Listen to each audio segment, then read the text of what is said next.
Good day, everyone. Welcome back. It's another day. It's another chat about OCR versus Ninja. You guys had a lot of thoughts. Appreciate all the comments last time. Thank you so much for chiming in, and we're going to ask you to chime in again today based on new information, based on some of the things you guys have been saying about why Ninja is an OCR or vice versa. So I think the first one we need to dispel is this whole idea is, well, it's obstacles. How is it not an obstacle race?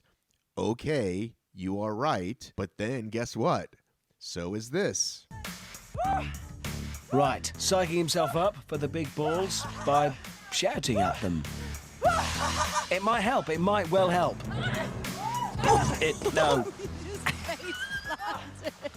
And so is this. Grab the flag! You got it, man! Grab it! Grab it! Grab it! You got it! You got it! Come on down! Grab the flag! Grab the flag!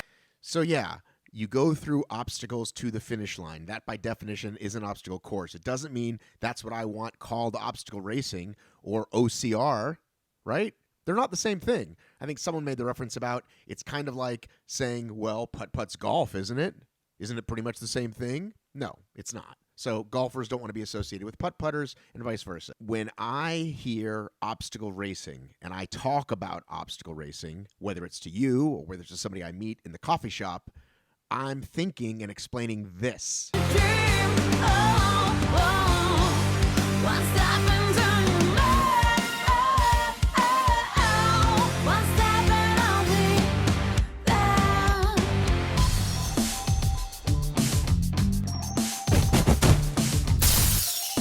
And the product we're getting is this.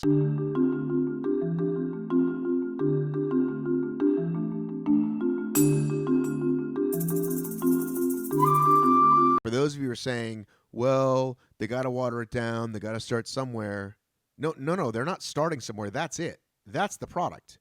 They're not going to add a crazy barbed wire challenge in the Olympics, barbed wire. They're not going to add Colossus.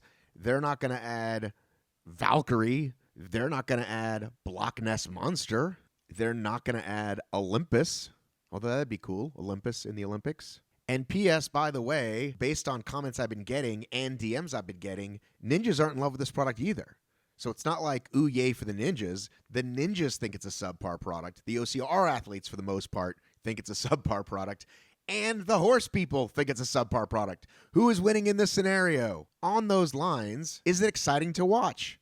The fastest guy did this course in Turkey in 36 seconds. And the best obstacle racing athletes and the best ninja athletes weren't even there. So let's say they can make it even faster. Let's say they can cut it down to 30 seconds, 25 seconds. Is that what you want to watch in the Olympics? A bunch of guys do 25-second runs and hit a bell? Yay!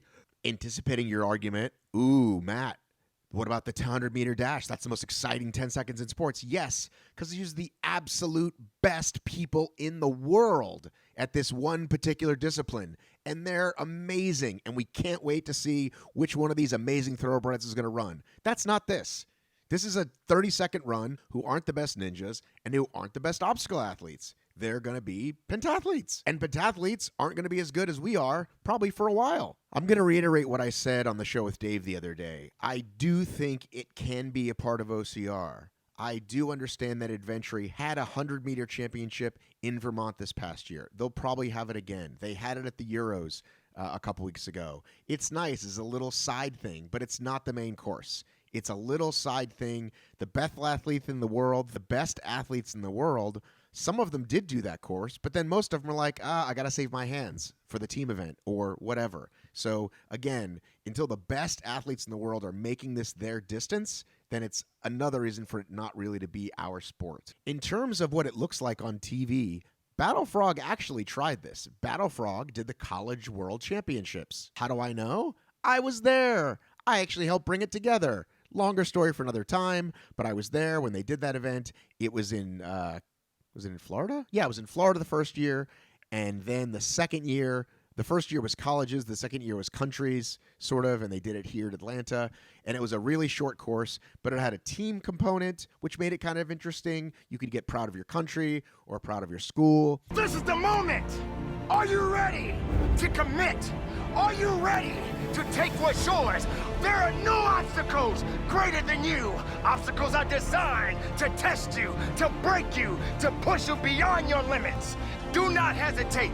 Do not lay back and just accept defeat. Defeat is not an option. Giving up is not an option. Which team is going to step up and claim their victory? Which team is going to prove that they are the best of the best? Are you ready to stand? Are you ready to push?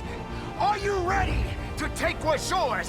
Hoo-yah! Hoo-yah! But essentially, we were watching the same course over and over and over again, and it wasn't very interesting, which is why the show only lasted 2 seasons. So to recap, what we just saw is an obstacle course, the same way Wipeout is an obstacle course. It's not the best athletes, and it's going to be boring to watch after you watch a few rounds. That's my thoughts. I'd love to hear yours in the comments below. Thanks as always for watching. Love ya. Miss ya. Mean it.